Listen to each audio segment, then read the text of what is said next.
السلام علیکم۔ جی آج ڈریگن فروٹ پلانٹ کے بارے میں بتانا ہے۔ کچھ ڈریگن فروٹ پلانٹس جو ہے یہ ریڈ روبی والا ڈریگن فروٹ پلانٹس ہیں۔ یہ 3 پلانٹس ایک کسٹمر کے لیے روانہ کرے ملتان کے لیے۔ تو ڈریگن فروٹ پلانٹس ہمارے پاس چھوٹے ہیں، لیکن چھوٹے پلانٹس کی جو ڈریگن فروٹ کی ہوتے ہیں یہ ڈیلیوری آسانی سے ہوتی ہے اور پھر ٹوٹنے کا خطرہ ہوتا ہے، اس لیے چھوٹے پلانٹس بہتر رہتے ہیں۔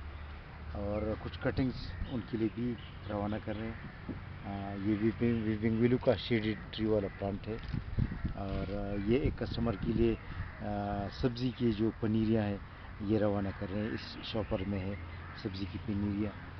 اچھا، اس کے علاوہ یہ ایک گلگت کا ایک کسٹمر ہے، ان کے لیے کچھ جامن کے پودے اور ملبری، ریڈ ملبری کے پودے اور 8 نمبر آڑو کے پودے، 6-7 نمبر آڑو کے پودے بھی ہیں، اس میں مختلف ویرائٹیز ہیں۔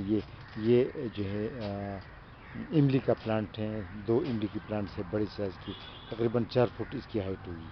تو املی کے پلانٹس بھی ہمارے پاس دستیاب ہیں، اور جامن کے پلانٹ بھی آپ دیکھ سکتے ہیں، بڑی خوبصورت سدا بہار پودا ہوتا ہے اور بہت خوبصورت اس کے پتے ہیں۔ اچھا، یہ ناشپاتی کا پودا، یلو ناشپاتی والا، اور آڑو کے پودوں کی موٹائی آپ دیکھ سکتے ہیں، یہ ہم کٹ کرتے ہیں، تو موٹائی کو آپ دیکھ سکتے ہیں اس کی۔ کافی میچور پلانٹس ہیں اور 2 سال والے پلانٹس ہیں، یعنی پورا عمر ہمارے پاس ان کی ہو گیا 3 سال ہو گئے، اور یہ اسی سال فروٹنگ کرنے کا اس کا جو ہے نا پاسبلٹی ہے۔ اور یہ ان کے لیے کچھ پودے زیتون کی، عربی کوئن زیتون، اور یہ بلیک بیری، ریسبیری، اور یہ ہے نیم کا پودا، نیم ٹری جسے کہتے ہیں، نیم کا پودا۔ یہ 2 پودے نیم کی درخت والے پودے ہیں جو جسے درخت بنتی ہے اور میڈیسنل پلانٹ ہوتا ہے۔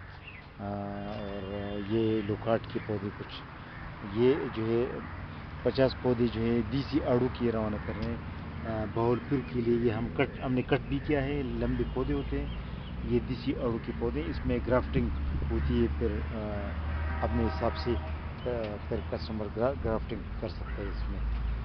تو آج آپ کو پھر سے ڈریگن فروٹ کے بارے میں بتانا تھا۔ ڈریگن فروٹ بہترین پودا ہے، اور پورے پاکستان میں ڈریگن فروٹ ہو سکتا ہے، سوائے ان جگہوں کا جہاں برف باری ہوتی ہے۔ اس کے علاوہ پوری پاکستان میں ڈریگن فروٹ کے پلانٹس کا لگنے کا چانس ہوتا ہے، اور یہ کامیاب پودا ہے، خاص کر گھروں کے لیے بہترین ہے۔ آج ڈریگن فروٹ آپ کو دکھانا تھا، بس اتنا کافی۔ اللہ